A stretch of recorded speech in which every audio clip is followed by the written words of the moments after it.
नमस्कार दोस्तों, मैं आपका दोस्त हाजिर हूँ फिर एक महत्वपूर्ण जानकारी के साथ। प्रकृति का खजाना अनमोल और असीमित है।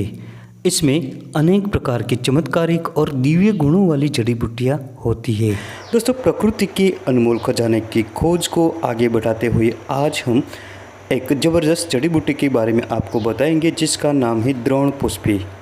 दोस्तों, इस प्रकार का होता है द्रोण पुष्पी का पौधा। अच्छी तरह से पहचान लीजिए, ये कई प्रकार की बीमारियों की एक कारगर जड़ी बूटी है।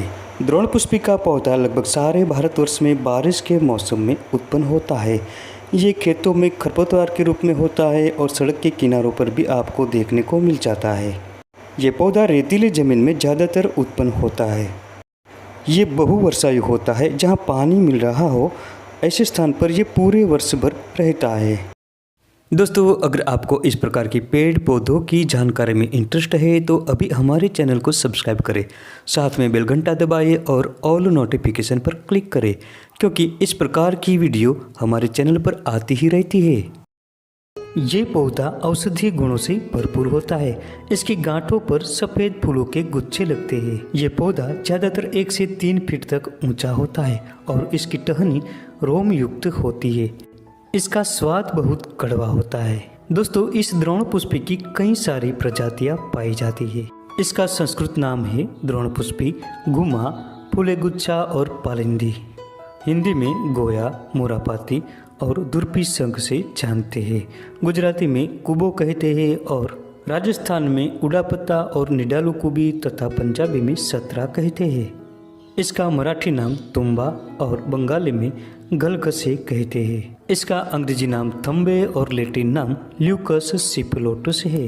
आयुर्वेद के अनुसार द्रोण पुष्पी के गुणों की हम बात करें तो ये स्वाद में मधुर, कड़वी, उष्ण और गुरु होती है। ये तीक्ष्ण, वात पित्त कारक और कफ को मिटाती है। ये बुद्धि को बढ़ाने वाली, भेदन और रुचि को बढ़ाती है। इस पौधे का पंचांग कृमि मिटाने वाला, स्वेद जनन, विरेचक और उत्तेजक होता है। ये शरीर में हुई सभी प्रकार के सूजन में फायदेमंद होता है। ये श्वास नलिका की सूजन को भी दूर करता है, कामला रोग को नष्ट करता है और साथ ही अजीर्ण मिटाता है।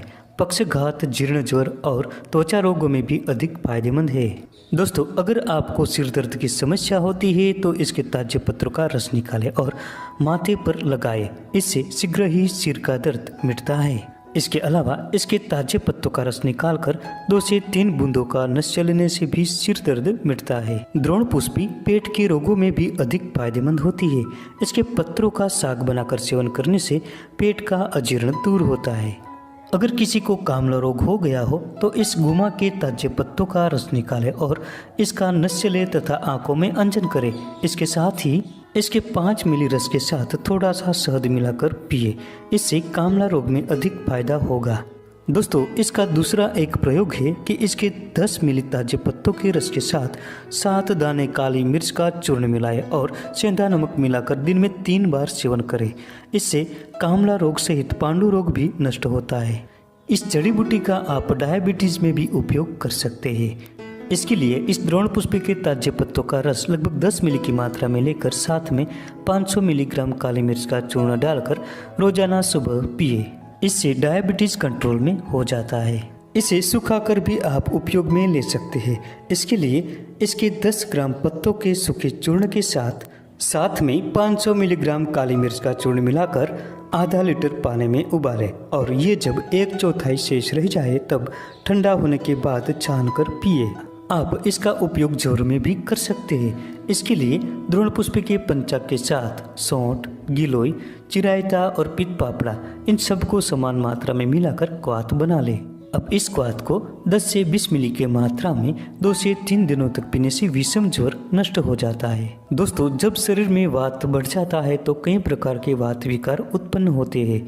इसके लिए द्रोण पुष्पी के पत्तों का ताजा रस निकालकर शहद के साथ मिलाकर पिए। इस प्रयोग से बढ़े हुए वात का जल्दी ही शमन होता है और वात विकार से मुक्ति मिलती है। दोस्तों, ये चमत्कारिक जड़ी बूटी सांप के काटने पर उपयोग में ली जाती है। अगर किसी को सांप ने काट लिया हो तो इसके ताजे पत्तों का रस जल्दी से निकालकर नश्य दिया जाता है, कान में डाला जाता है और साथ में पिलाया भी जाता है।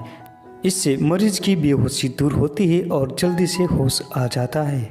इस प्रयोग को आजमाने से मरीज की जान जरूर बच जाती है और अस्पताल ले जाने का वक्त मिल जाता है। दोस्तों, ये प्रयोग तभी करना चाहिए जब कहीं भी आसपास में अस्पताल न हो, डॉक्टर न हो, अन्यथा कभी न करें। जब ये किसी के साथ हादसा होता है तो सबसे पहले डॉक्टर के पास जरूर जाए। तो दोस्तों, ये थी आज की महत्वपूर्ण जानकारी। वीडियो पसंद आने पर लाइक करें, शेयर करें और चैनल को सब्सक्राइब जरूर करें। मिलते हैं अगली वीडियो में फिर एक नई जानकारी के साथ।